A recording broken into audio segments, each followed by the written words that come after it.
ये आकाशवाणी है। चर्चा का विषय है, कार्यक्रम में प्रस्तुत है स्मार्ट इंडिया हैकाथॉन की 7वें संस्करण पर परिचर्चा। इसमें भाग ले रहे हैं आर्थिक विश्लेषक शरद कोली, भारतीय प्रौद्योगिकी संस्थान गुवाहाटी के निदेशक देवेंद्र जलिहाल और मुंबई में वेलिंगकर इंस्टीट्यूट मैनेजमेंट नोडल केंद्र के प्रमुख नीलेश लीले। कार्यक्रम का संचालन कर रहे हैं आकाशवाणी संवाददाता कमल कुमार प्रजापति।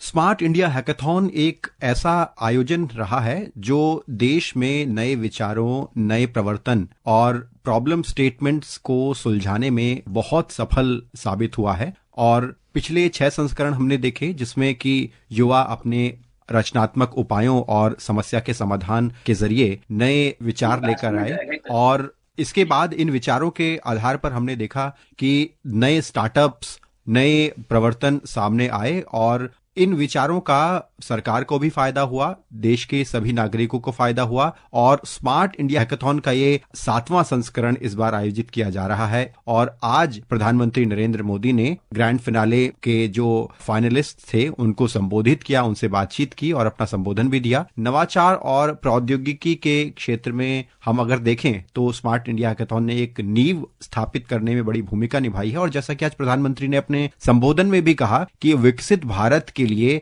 इस तरह के हैकाथॉन और इस तरह के आयोजन बहुत महत्वपूर्ण है, जिसमें विद्यार्थी और युवा अपने विचारों से राष्ट्र महत्व के विषयों में अपना महत्वपूर्ण योगदान देते हैं। हम कार्यक्रम में आज विशेष चर्चा को कर रहे हैं। हमारे साथ चर्चा में शामिल हैं आर्थिक विश्लेषक शरद कोहली। शरद जी, बहुत बहुत स्वागत है।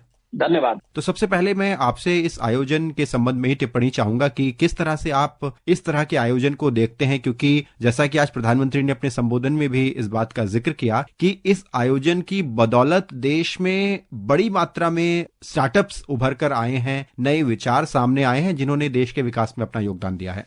जी हाँ, बिल्कुल। देखिए, जब हम नए नए इनोवेशंस देखते हैं, कामयाब नवाचार देखते हैं, जब सक्सेसफुल स्टार्टअप जो हम देखते हैं, तो उसके पीछे एक विचार होता है, एक एफर्ट होता है, उसके पीछे एक टीम होती है, उसके पीछे सरकार की सपोर्ट होती है, उसके पीछे फंडिंग होती है और जो फाउंडर्स होते हैं उनकी मेहनत होती है। और मुझे लगता है ये स्मार्ट इंडिया हैकाथॉन का बहुत बड़ा रोल रहा है। शायद कम लोग इस बात को जानते हैं कि देश के बहुत सारे कामयाब स्टार्टअप्स, भले ही वो बड़े बने हो या नहीं बने हो, पर बड़े बनने की राह पर हैं। उसके पीछे स्मार्ट इंडिया हैकाथॉन जैसा एफर्ट, जैसा इनिशिएटिव सरकार ने जो लिया है, काफी हद तक वो उसके पीछे बहुत सारे दृष्टांत मिलते हैं। क्योंकि अगर आप जो पार्टिसिपेटिंग टीम्स थी उनकी बड़ी लंबी फेहरिस्त है, आप देखेंगे तो उन टीम्स में आपको पता लगेगा कि आप मिनिस्ट्रीज से हैं, अलग अलग कॉर्पोरेट से लोग हैं। सिर्फ आपको क्या करना है कि आपके पास कोई ऐसा आइडिया होना चाहिए जो कि आप उसको देश के वैल्यू एडिशन कर सकते हैं, देश के नवाचार को हम स्टार्टअप इकोसिस्टम कहते हैं, उसमें आपको एक नई चीज लेकर आ सकते हैं।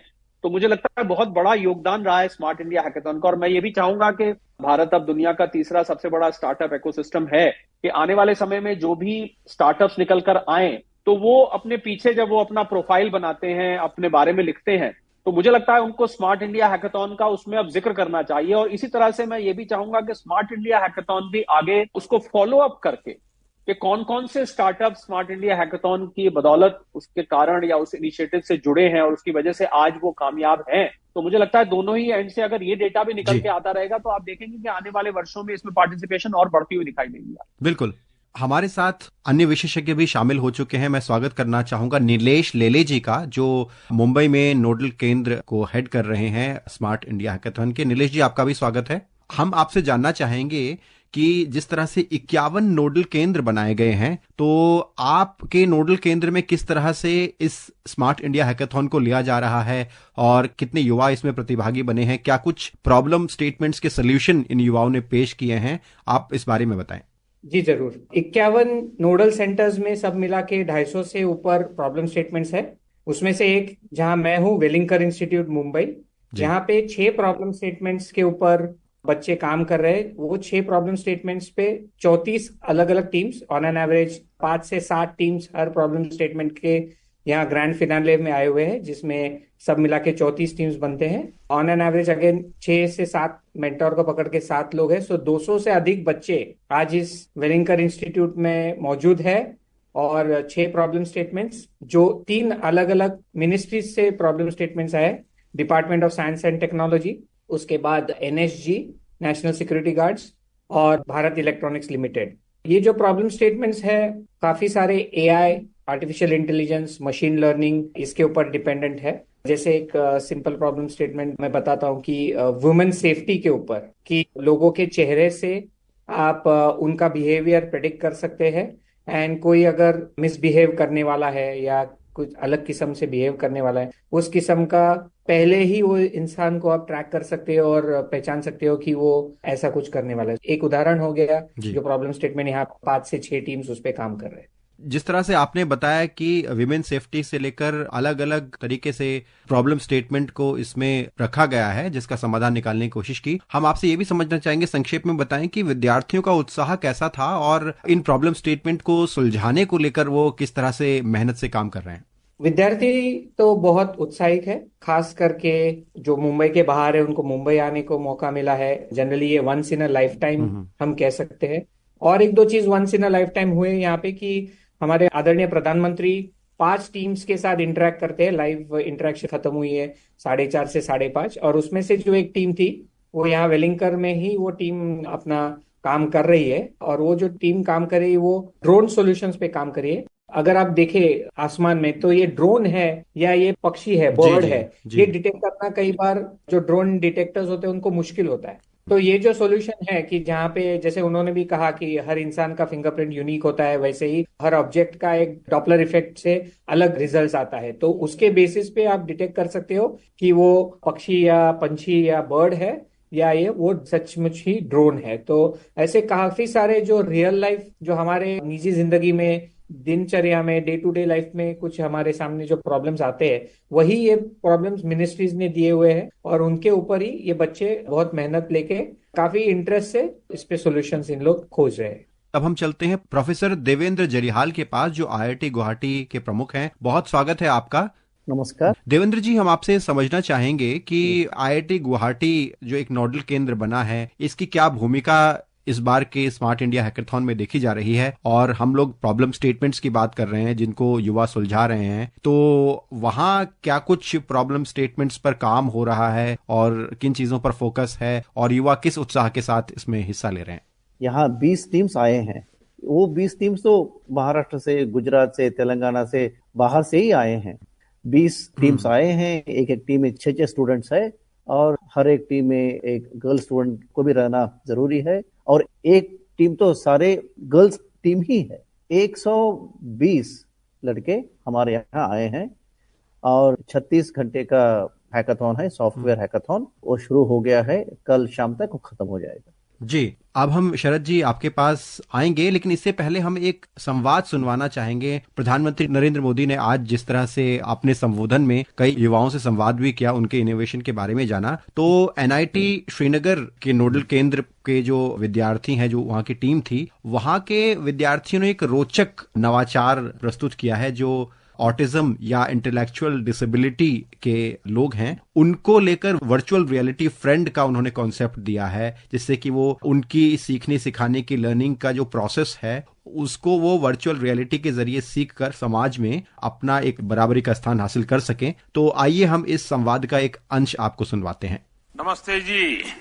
Namaste sir, I am Saida of Team Big Brains participating in SIH. We are from Karnataka, Bengaluru. Sir, हम नोडल सेंटर NIT श्रीनगर में हैं. We are participating under the problem statement provided by Ministry of Social Justice and Empowerment, जहाँ पे we are building a virtual reality friend for children with autism spectrum disorder and intellectual disability, जहाँ पे they will be using this as an interactive skills enhancer. हमारे देश में there are around 18 million people on the autism spectrum, and there is one child out of every 100 children who faces intellectual challenges. तो इन सबको address करने के लिए will be building a tool which will act like a दोस्त that they can carry on their smartphones. Virtual reality use करने के लिए उनको कोई स्पेशल सेट की जरूरत नहीं होगी. They can access it from their phones या लैपटॉप्स या जो भी डिवाइस है उनके पास. एंड ये एक ऐसा दोस्त होगा जो उनको उनकी हर टास्क में गाइड करेगा. It is an AI powered virtual reality solution. तो जैसे कोई दिनचर्या का काम हो गया जो उनसे नहीं हो पाता, they face challenges when it comes to learning a language या लोगों से बात करना, कम्युनिकेशन, सोशल इंटरेक्शन. तो हर टास्क के लिए it be broken down into छोटे-छोटे. आप जो काम कर रहे हैं हाँ, इससे इन बच्चों की सोशल लाइफ पर क्या पॉजिटिव इम्पैक्ट होगा? वो इस दोस्त की मदद से सीख पाएंगे कि सोशल इंटरैक्शंस में क्या सही है, क्या गलत है और कैसे लोगों को अप्रोच कर सकते हैं। तो ये यहाँ पे एक सेफ एनवायरनमेंट में सीख के आगे जाके वो अपने रियल एनवायरनमेंट में अप्लाई कर सकते हैं, जहाँ पे they can help make their lives better by being able to do normal things in the real world. तो children with special needs have special requirements when it comes to learning, so will be providing them this ताकि there is no differentiation between normal people and their normal lives and children with special needs carrying on normal activities in their daily work. तो शरद जी, हमने जैसा कि देखा, जो problem statements हैं जिनका समाधान युवा तलाश रहे हैं, उसमें जहां एक तरफ इसरो की जो तस्वीरें हैं, जो चंद्रमा के दक्षिणी ध्रुव की तस्वीरें हैं, उनको समझने की, उनका आकलन करने की कोशिश है, जिसमें जो वहां की जियोलॉजिकल स्थिति है उसको समझने का प्रयास है। दूसरी तरफ ऐसे प्रयास भी हैं, जैसा कि अभी हमने सुना, कि जो दिव्यांग बच्चे हैं, ऑटिज्म या इंटेलेक्चुअल डिसेबिलिटी से ग्रस्त बच्चे हैं, उनके लिए भी सोल्यूशन निकाले जा रहे हैं। तो हर क्षेत्र में समाधान तलाशने की कोशिश की जा रही है। अगर ऐसे समाधान युवाओं की सोच के जरिए सामने आते हैं तो किस तरह से जो समस्या है उनके समाधानों की ओर हम नए विचारों को आता हुआ देखते हैं? बिल्कुल कमल, ये तो मैं समझता हूँ बहुत ही अनूठा प्रयास है। जैसा कि मैंने पहले कहा कि आपको दोनों तरफ फायदा हो रहा है। एक तरफ मान लीजिए स्पेस टेक्नोलॉजी से संबंधित देश को कोई सोल्यूशन चाहिए, हालांकि बड़े बड़े साइंटिस्ट हैं। उदाहरण के तौर पे चलिए मिनिस्ट्री ऑफ एग्रीकल्चर में चला जाता हूँ, बड़े बड़े वहां पर पुराने लोग काम करते हैं, पर फिर भी क्या होता है, कई दफे युवा ऐसा आइडिया निकाल के लाते हैं जो एकदम से आदमी चौंक जाता है, अरे ये मेरे दिमाग में क्यों नहीं आया, या हम क्यों नहीं इसको कर पाए। तो मुझे लगता है जब भी कोई नया उसके पीछे विचार आता है, नई शक्ति आती है, तो उसमें नई चीजें निकल के आती हैं, वही इसका लक्ष्य है। और देखिए कमल, इसमें जो मैं देख रहा था इसके फायदे, जब प्रधानमंत्री जी बोल रहे थे और ये जो एनआईटी कश्मीर से बोल रही थी, बता रही थी, वो उन्होंने दोस्त निकाला है जो कि आपके लैपटॉप पे, मोबाइल पर एक तरह से काम करेगा ऑटिज्म के लिए। और दूसरी तरफ फेस रिकग्निशन की बात थी, आपने स्पेस की बात करी। मुझे लगता है अक्रॉस द बोर्ड शायद ही कोई ऐसी प्रॉब्लम रह जाए जिसका हल नहीं निकल पाए। और फायदे क्या होने वाले हैं, मैं तो इसके फायदे सोच सोच के हैरान हो रहा हूं कि ये स्किल डेवलपमेंट में हेल्प कर रहा है। देखिए अगर आप युवाओं की स्किल की बात करें, हम कौशल विकास की देश में बात करते हैं, मुझे लगता है ये एक नेचुरल तरीके से स्किल डेवलपमेंट कर रहा है। दूसरा, असली जिंदगी में जो आपकी समस्याएं आती है, कॉलेज में और रिसर्च इंस्टीट्यूशंस में जो आपको एक स्टिमुलेटेड एनवायरनमेंट दिया जाता है, मतलब वहां पर एक समस्या को कल्पना करके दी जाती है कि मान लीजिए ये प्रॉब्लम है तो आप क्या सॉल्व करेंगे, और एक होता है कि असल जिंदगी में ये प्रॉब्लम है। तो मुझे लगता है असल जिंदगी की प्रॉब्लम सॉल्व करने में और ज्यादा एक्साइटमेंट है, उसकी यूटिलिटी ज्यादा है, और जो करने वाला है उसको खुशी होती है कि मैंने वाकई में कुछ लोगों की समस्या का, किसी मंत्रालय की समस्या का, देश की समस्या का मैंने समाधान निकाला। इनोवेशन आ रही है। अच्छा, इसमें एक और मुझे फायदा दिख रहा है कि ये एंटरप्रेन्योरशिप को, नवाचार को जन्म दे रहा है, क्योंकि जो टीम्स पार्टिसिपेट कर रही हैं आगे इसको लेके वो अपना स्टार्टअप शुरू कर सकती हैं। अच्छा, ये टीम्स अभी बता रहे थे, हमारे जो मुंबई से जुड़े थे और गुवाहाटी से जुड़े थे, वो कह रहे थे 120 लोग आए हुए हैं। ये लोग अलग अलग जगह से आए हुए हैं, इनको नेटवर्किंग का मौका मिल रहा है। एक नवाचार जब दूसरे नवाचार से मिलता है, एक आइडिया दूसरे आइडिया से मिलता है, तो एक तीसरा आइडिया निकल के आ जाता है। तो नेटवर्किंग अपॉर्चुनिटीज मुझे इसमें बहुत ही बड़े स्तर पर दिखाई दे रही है। अच्छा, जो रिवॉर्ड्स मिल रहे हैं और जो रिकॉग्निशन मिल रहा है प्रधानमंत्री जी के हाथ से, मैं समझता हूं इससे बड़ा प्रोत्साहन नहीं हो सकता। उनको आगे बढ़ने के लिए मोटिवेशन जो मिल रहा है, इन लोगों का कैरियर को आगे बूस्ट मिल रहा है। मैं तो फायदे गिनवा रहा था, तो फायदे इतने हैं। नेशन बिल्डिंग में ये मदद कर रहा है और स्टूडेंट्स को वो प्लेटफॉर्म दे रहा है जो प्लेटफॉर्म, जैसे कि हमारे मुंबई के लेले साहब बता रहे थे कि इस प्लेटफॉर्म पे शायद एक स्टूडेंट के लिए पहुंच पाना कठिन था, जो कि सरकार द्वारा प्रायोजित है, सरकार द्वारा इनिशिएटेड है, और ऐसी टीम में आप जाके मिल रहे हैं। तो मुझे लगता है एक और इसमें बहुत बड़ा फायदा मुझे नजर आ रहा है कमल, जो मैं जरूर जिक्र करना चाहूंगा, कि ये एक ग्लोबल पर्सपेक्टिव को जन्म देगा। मतलब ये नवाचार आज भारत में अपना नाम करेंगे, भारत के लिए समस्या का समाधान निकालेंगे, कल को ये वैश्विक समस्याओं का भी समाधान निकाल सकते हैं। मुझे लगता है इनके सामने, क्योंकि भारतीय नवाचार की दुनिया भर में आज चर्चा हो रही है, कोई बड़ी बात नहीं है कमल, इनमें से ये आज प्रॉब्लम सॉल्व करते करते कल को ये अमेरिका की, जर्मनी की, फ्रांस की और पूरे विश्व की कल को प्रॉब्लम सॉल्व करने लग जाए। तो मुझे लगता है इसमें अपॉर्चुनिटीज अनगिनत है, इसमें संभावनाएं बिल्कुल आप गिन नहीं सकते। जितनी मैं इसकी तारीफ करूं कमल, मुझे कम नजर आ रही, क्योंकि मैं खुद व्यक्तिगत रूप से एक स्टार्टअप मेंटोर भी हूं, एक नवाचार का मेंटोर हूं। 200-300 नवाचारों को मैं मेंटोर करता हूं। तो मुझे लग रहा है इससे बढ़िया इनिशिएटिव हो नहीं सकता, और इसके लाभ जो हैं आपको आने वाले सालों में दिखाई देंगे। एकदम तो दिखेंगे, पर आपको आने वाले सालों में इसके लाभ मल्टीप्लाई होते दिखाई देंगे।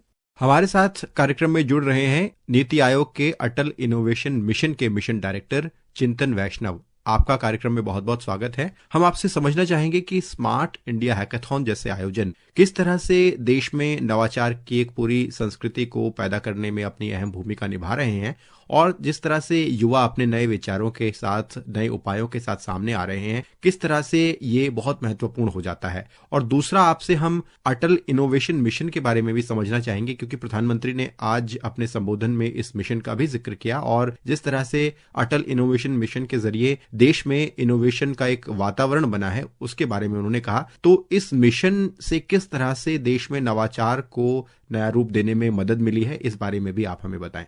स्मार्ट इंडिया हैकाथॉन भारत का सबसे बड़ा हैकाथॉन है आज की तारीख में। लेकिन ये जो हैकाथॉन की बात चल पड़ी है, जो भारत में ऑन एवरेज हर दिन कहीं ना कहीं एक हैकाथॉन हो रहा है, आप मान सकते हैं, क्योंकि 365 से ज्यादा हैकाथॉन एक साल में छोटे बड़े हर जगह हो रहे हैं। तो इनकी भूमिका बहुत बड़ी है in terms of problem solve करने की। जब तक बात आती है तो इनकी भूमिका बहुत बड़ी है, क्योंकि अटल इनोवेशन मिशन के एनालिसिस के मुताबिक एटलीस्ट 20% प्रॉब्लम्स जो यूथ और बच्चे इन हैकाथॉन्स में जिसको सॉल्व करना तय करते हैं, ये प्रॉब्लम्स ऐसे हैं जो हाइपर लोकल प्रॉब्लम्स, वो प्रॉब्लम्स ऐसे हैं जिसके बारे में बाकी के देश को पता भी नहीं कि ये प्रॉब्लम है। जैसे हिमालयन रीजन में कार्बन मोनोऑक्साइड से सर्दियों के मौसम में साइलेंट डेथ हो जाते हैं। ये प्रॉब्लम ऐसे हैं कि बाकी का देश सॉल्व नहीं करेगा, क्योंकि उनको पता ही नहीं है ये प्रॉब्लम है। तो ऐसे प्रॉब्लम्स को सॉल्व करने में हैकाथॉन की भूमिका बहुत बड़ी है, क्योंकि एक छोटे समय में आप एक इंपॉर्टेंट प्रॉब्लम लो और उसके बारे में क्रिएटिवली सोचो और कुछ ना कुछ उसका हल निकालो। आपने दूसरी बात कही अटल इनोवेशन मिशन, तो अटल इनोवेशन मिशन 3 चीजें करता है। एक तो कि भारत की इनोवेशन स्टार्टअप इकोसिस्टम में ज्यादा से ज्यादा लोग कैसे जुड़े। दूसरा, जो लोग जुड़ते हैं वो सफल कैसे हों इन इकोसिस्टम में। और तीसरा, जब वो कुछ स्टार्टअप्स बनाते हैं जो जॉब्स क्रिएट करते हैं, प्रोडक्ट सर्विस बनाते हैं, उनकी क्वालिटी कैसे ज्यादा उचित हो। तो ये करने के लिए अटल इनोवेशन मिशन ने कई इकोसिस्टम प्लेटफॉर्म्स पे काम किया है। जैसे स्कूलों में अटल टिंकरिंग लैब्स जो 10,000 से ज्यादा हैं, कॉलेजों और इंडस्ट्री में इंक्यूबेशन सेंटर्स, कम्युनिटीज में community innovation centres, central ministries में आईडेक्स जैसे प्लेटफॉर्म, स्टेट के साथ मिलके स्टेट इनोवेशन मिशन, और इंडस्ट्री के साथ मिलके इंडस्ट्रियल एक्सीलरेटर जैसी चीजें जो अभी भविष्य में आ रही हैं। ये सारे प्लेटफॉर्म्स पे अटल इनोवेशन मिशन ऐसी टेम्पलेट्स बनाता है जो देश भर में लोग उसका उपयोग करके अपनी अपनी इकोसिस्टम्स बना पाए।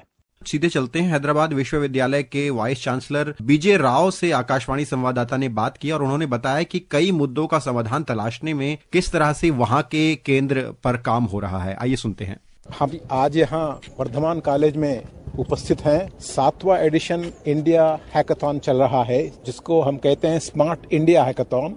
और यहाँ बहुत से संख्या में युवक लोग आए हैं, युवक और युवती लोग देश की समस्याओं को अच्छे ढंग से सोच के और उसका समाधान निकालने का एक यज्ञ है जो आज और कल 2 दिन चलेगा। और इस यज्ञ में समस्याओं का समाधान निकलेगा, और जब समाधान निकलेगा तो समाज के लिए इससे बहुत ही उपयोगी सिद्ध होगा। ये सब समस्याएं सामाजिक परिस्थितियों से और प्रजा के संबंध में है, जैसे उनकी जीवन धारा को कैसे हम सरल करें, उनको टेक्नोलॉजी कैसे पहुंचाया जाए, और साफ पानी, साफ हवा और सस्टेनेबल डेवलपमेंट के गोल्स को हम कैसे अचीव करें। ये सब समस्याओं का समाधान यहाँ हैकाथॉन में मिलेगा, और इससे विकसित भारत होने का बहुत बड़ा सोपान हमको दिखेगा।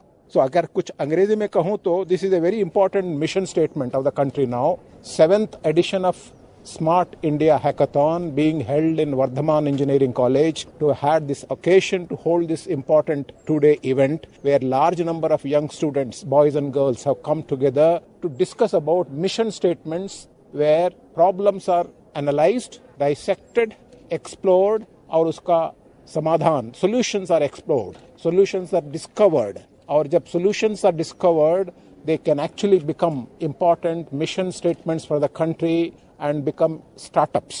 So all these things actually form an integral part of ecosystem of innovation and wealth generation for the country. Solutions will generate wealth for the country. And unless we generate wealth and very, very strong employment opportunities through societal solutions, we will not be able to move further. Therefore, this is a very important required step for us to grow further economically, politically and socially as well as culturally.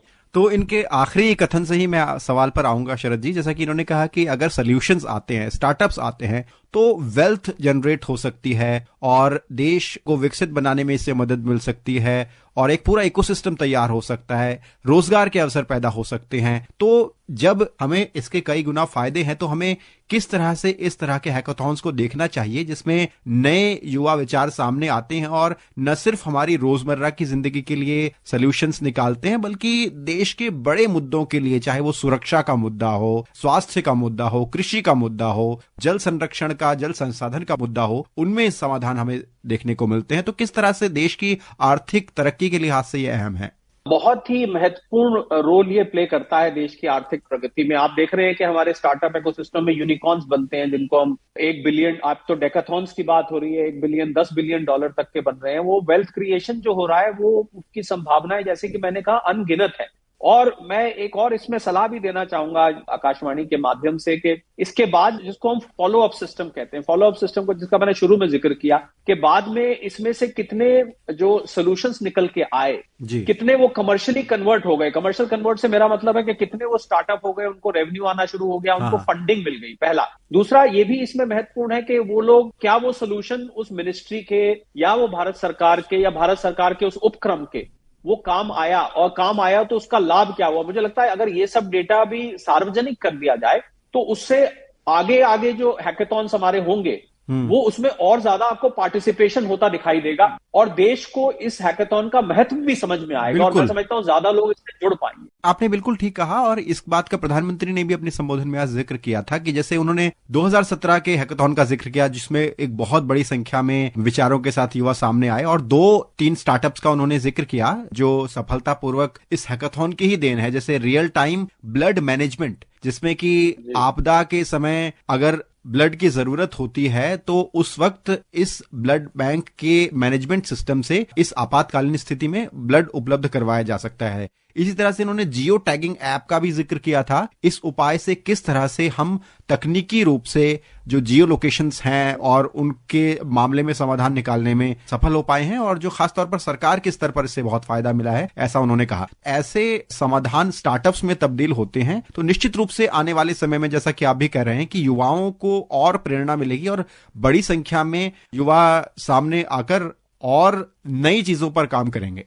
जी हाँ, बिल्कुल। आज का जो युवा है वो, जैसा कि सरकार ने भी कहा था कि नौकरी देने वाले बनिए, नौकरी ढूंढने वाले। तो मुझे लग रहा है युवा जितना टाइम नौकरी ढूंढने में लगाते हैं, उनके अंदर जो प्रतिभा है, उनके अंदर जो आइडियाज हैं, उनके अंदर जो स्टार्टअप करने का जुनून है, अगर वो उस एनर्जी को ठीक चैनल मिल जाता है, यानी कि उसको ठीक रास्ता मिल जाता है, तो मुझे लगता है उनका विचार, उनकी इनोवेशन, उनका सारा का सारा जुनून वो ऐसी तरफ लगेगा जो कि उसको इधर उधर भटकने से भी बचेंगे और कल को रोजगार देने वाले बन जाएंगे। रोजगार देने वाले बन जाएंगे। नेटवर्क आप देखिए, आज मैं एक दो यहाँ पर स्टार्टअप का नाम नहीं लेना चाहता हूं, पर कुछ स्टार्टअप इस समय देश के सबसे अमीर स्टार्टअप में, वेल्थ क्रिएशन के पॉइंट ऑफ व्यू से बात कर रहा हूं, उसमें बन चुके हैं और उनको बड़ी अच्छी फंडिंग मिल रही है। विदेशी सोर्सेज से उनको फंडिंग आ रही है, उनके आइडियाज को रेप्लिकेट किया जा रहा है, उनके आइडियाज को दूसरे देशों में लगाया जा रहा है।